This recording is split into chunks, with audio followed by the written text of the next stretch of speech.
Welcome to Parshas Hashavua. This week's Parsha is Parshas Bamidbar, but we're also coming up to Shavuos. So, for example, I'm recording this on Tuesday. Tomorrow, Wednesday, is the Rosh Chodesh Sivan. It's the first of Sivan. The next day is what we call Yom HaMeyuchas. It's a day Hashem proclaimed that the Jewish people would be Am Segula, a special nation. Then we have the 3 days preparation, and then up to Shavuos, so we re-experience the giving of the Torah and the receiving of the Torah, Matan Torah. So today what I'm going to do is just share with you two brief ideas.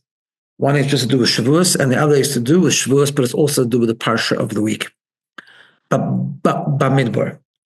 I just want to mention, if you're listening to this, that we are from 2 weeks, we're not going to do a Parsha Shir next week because of Shavuot, and the following week we're going to restart, but we can do it differently. We're going to have it on Zoom at the same time, and it's going to be a lunchtime shiur at 12:45 p.m. on a Tuesday, 12:45 p.m. Okay.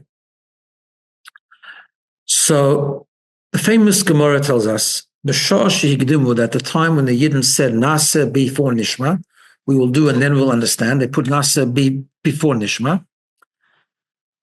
600,000 angels came down and gave each Jew 2 crowns.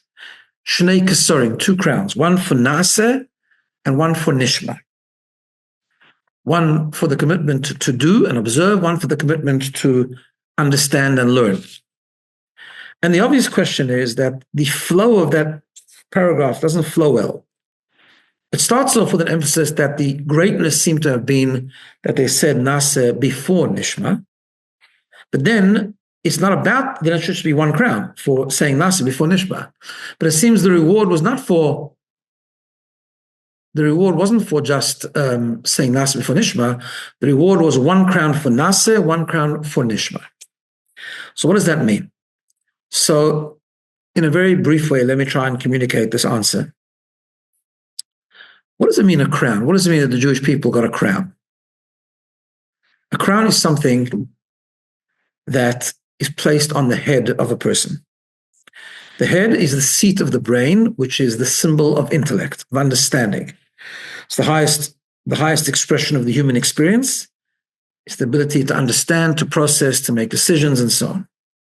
The crown is something that transcends logic, higher than understanding. Jews, in their commitment to Hashem and their relationship with Hashem, there's a connection we have which transcends the idea of rationale. It's really about surrender, emunah, faith, mesirus nefesh, self-sacrifice, complete unconditional surrender and commitment to Hashem. In a way that is expressed in the commitment to do even before we understand. We do it because Hashem said so. However, we also know that it's important to understand. Hashem wants us to understand. Hashem wants us to process and to use our brain and to serve Hashem with every part of who we are, our intellect, our emotion, our skills, and so on. However, what needs to be understood is the following. Even commitment to do something before we understand might not be an expression of something that transcends logic. It could follow logic. It could follow after logic. In other words, there are 2 times that a person can do something that they don't understand. One is because they have actually thought about it, they've intellectualized it, they've processed it, they don't understand it, but they have logically arrived at a conclusion that we are limited, we are mortal, we are limited, we are finite, and it makes sense. It's a logical conclusion. It actually makes sense to connect to something which is higher than us. And because God told us to do a mitzvah, for example, I might not understand it, but I know that He understands it, and He probably knows better than me, so it makes sense for me to do the mitzvah. That is actually not the true meaning of Naaseh. True meaning of Naaseh means that I'm committed to Hashem unconditionally. I don't need to understand. Hashem said I do it. It's not a logical thing. It comes deep from the emunah. It comes deep from our connection to Hashem, which is in the depth of our neshama, which transcends the whole idea of intellect, the whole idea of understanding altogether. And that is what's meant when it says Hagdimu Naaseh Venishma. The Yidden said Naaseh before Nishma.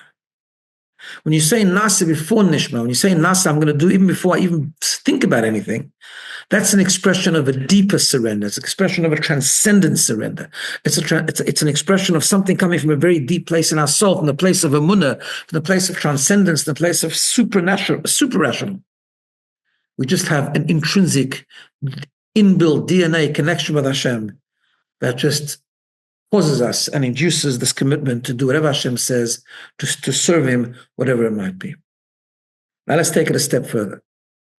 When we connect Hashem in that way, not only is the Naaseh higher than logic, so is the Nishma. Now, Hashem wants us to understand. But what does that mean? Why do we understand? Why do we learn Gemara? Why do we learn the Chumash? Why do we learn and understand every part of a mitzvah that is possible to understand? The reason is not because we need to, but because Hashem wants us to. Really, we are ready to do whatever Hashem says without understanding anything. And that's fine. We don't need to understand. We don't even need to even strive to understand. But Hashem wants us to serve Him with every part of us. So therefore, He asks us to understand whatever we can. He asks us to surrender, but He also asks us to understand whatever we can understand. And that's why we understand. In other words, when you do it like that, even the understanding that we do, even the nishma we do, comes from a deep-rooted commitment and a surrender which transcends logic. Now we can put it all together.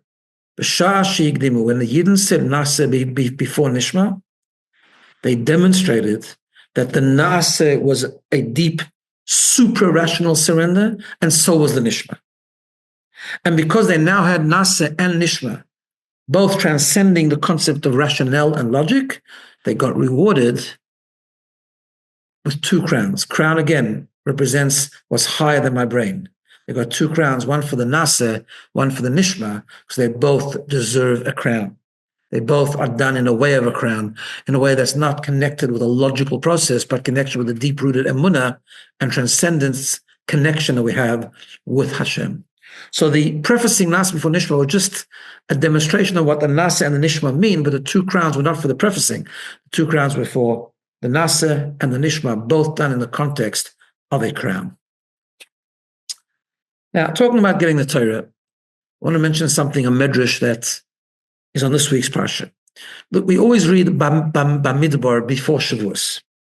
Bamidbar means Hashem spoke to Moshe Rabbeinu in a desert. There are many reasons why we do that, but here's one. The Torah, the medrash says the following, that from this pasuk and from others, we learn that the Torah was given in the context of 3 things: Eish, Mayim, and Midbar, fire, water, and deserts. Fire, because we read about the giving of the Torah, Har Sinai, Oshan, Kuloi, the Har Sinai was smoking. Fire. Water, we learn in Medrash, we learn in Psukim, in Tanakh, in Shoftim, that it says that when Hashem came from Seir and from Edom and so on, when He was going to give us the Torah, it says, Gam Ovim not for mine, even the clouds were dripping with water. And then the desert, we know that Hashem spoke to us in the Midbar Sinai, the Sinai desert, and that's where we got the Torah. So obviously, all the Mefarshim asked the question, what is the idea of these 3 things? Why is the Torah given specifically with fire, water, and desert? So there are many different interpretations. Here's one coming from the Sorei Alofim that I've been quoting lately, and it gives a very nice idea. It says, the Gemara tells us that when Hashem was going to give the Torah, it says that He held the mountain over the Jewish people, and He said, to them, if you're going to receive the Torah, that's good. If not, I'm going to drop the mountain. And Tosfos says this happened just before they got the Torah, and Tosfos says, 1 second, they already said Naaseh Venishma. But says Tosfos, Hashem was worried, so to speak, that when they would see this great fire, that they might sort of that the fire was so great, even though the neshama left their body, they might reconsider. So we need to know what is that about. On the contrary, when they would see the fire, wouldn't they realize that there's such holiness here, such power here? So he explains the following idea. He says that in a Jewish experience, there are three situations, 3 experiences.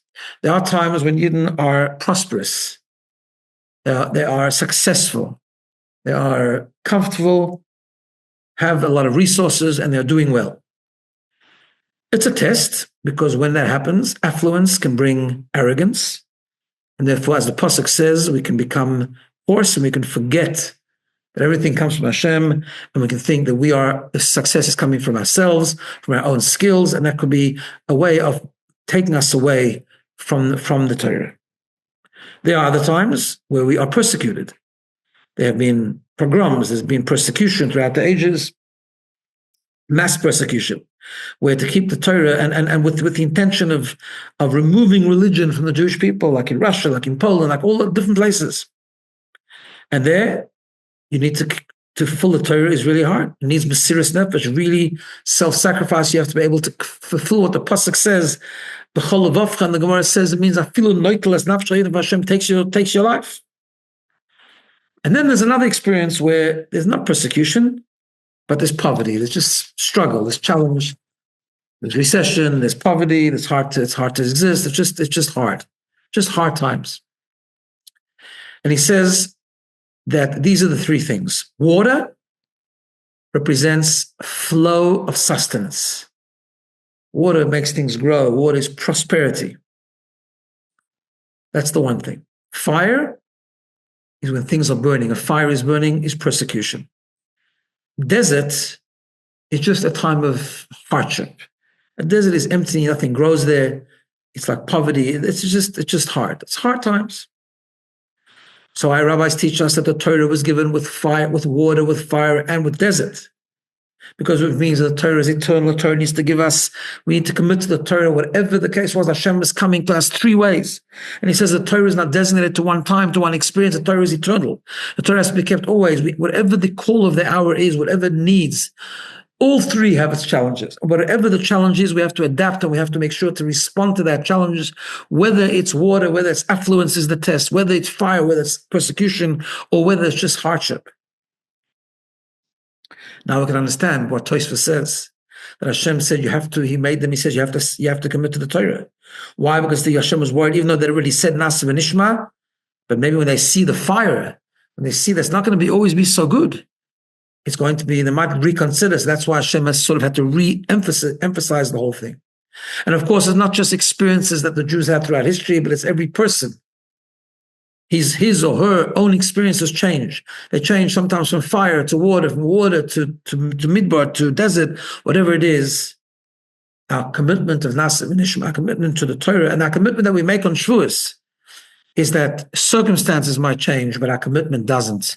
Whether it's Eish, Mayim, or Midbar, our commitment remains strong and eternal towards the Torah, Matan Torah, and observing the Torah. I want to wish everyone a good Shabbos, of course, but also Chag Sameach, and we should be zoicha to receive the Torah once again.